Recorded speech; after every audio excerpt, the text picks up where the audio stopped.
Welcome to the Hollywood Scholar. I'm Jed Morgan, and I am increasingly disinterested in the future of Doctor Who, even with the triumphant return of Russell T Davies.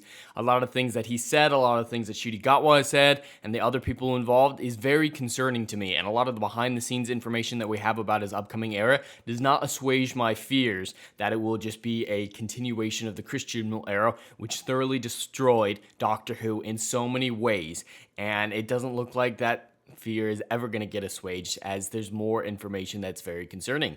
And it's a funny thing that we've seen in the last few years. It seems like the streaming services are playing hot potato with Doctor Who. First it was at Netflix, then Amazon Prime, then HBO Max, and now it looks like Disney is in talks to acquire the streaming rights to the beloved British series Doctor Who.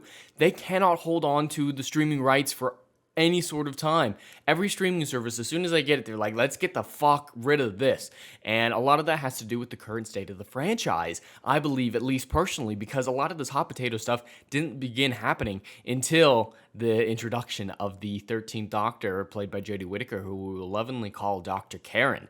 She just destroyed it with her era, and most of that is to do with Chris Chibnall more than her, but still, that whole era was just so poisonous to the franchise that even streaming services don't want to bury it on their platforms. They just want to get rid of it as soon as possible. I mean, Amazon Prime didn't even want the Jodie Whittaker era. They just wanted everything before that. And HBO Max, they're already talking about getting rid of it. And Disney Plus, I mean, Disney Plus is so woke that I wouldn't be surprised if they're like, ooh, we can take the woke show and put it on our woke platform. They're probably the only people who are woke enough and dumb enough to put this show on their platform and, just accept the less than stellar viewership that it's going to get because of the current state of the franchise. And this doesn't help any of my fears. I mean, I know they don't have any creative control. This is just streaming rights. This is not creative control. Sony still owns a lot of the rights to it. Well, is producing it more so because they own Bad Wolf and Bad Wolf is producing it. The rights themselves still belong at the BBC, but the production rights are at Sony right now because of Bad Wolf Entertainment belongs to them.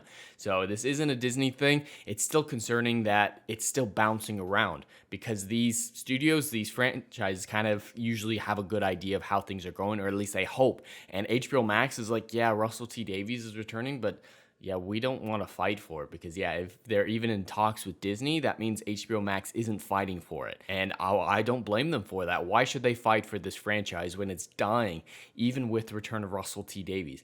And next year is going to be really telling to see how the future of the Davies era will look. I mean, it's been confirmed that we're going to be getting 3 new specials for the 60th anniversary, probably one with Ncuti Gatwa, one with David Tennant and Catherine Tate and Neil Patrick Harris, and then one that's an actual crossover multi-doctor special on the anniversary itself. And we don't have a whole lot of information on it, but it looks like they might be in all 3, but the one that's featuring them heavily looks like it'll be the 3rd one, perhaps the Christmas special.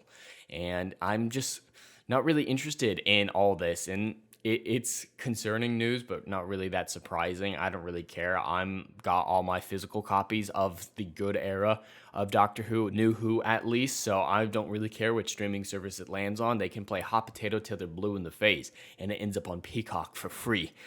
I don't really care, but Disney definitely seems like they're the only people dumb enough to have this dying franchise on their platform and to ask for it. HBO Max, they needed content, so they're like, we might as well get this cheap and put it on our new platform back when it was early. But now HBO Max has well hit its stride and is actually a good streaming platform, in my opinion, way better than I expected it to be. So they don't need it anymore, so they're willing to shove it off to anyone who wants it. And Amazon Prime and Netflix, they learned their lesson, but Disney don't learn lessons. They're still as woke as ever, and they're still as stupid as ever. So this doesn't surprise me in any way, shape, or form. I'm not going to get Disney Plus even for Doctor Who, so it's just going to go there on Raw because, yeah, Disney Plus doesn't even get that good of viewership numbers despite its very high subscriber count. So it's really going to go there to die, and that's really sad because I love Doctor Who. I don't want to see it like this, but even Russell T Davies can't save it. He's still not the man that brought it back in 2005. He's overly political, antagonistic towards fans, and making all the wrong decisions when it comes to his return. So this is just kind of par for the course news at this point for the franchise of Doctor Who. But anyway, that's all I have for today. I'd love to hear your thoughts in the comments below. Please like, share, and subscribe, and I'll see you in the next video. Anon.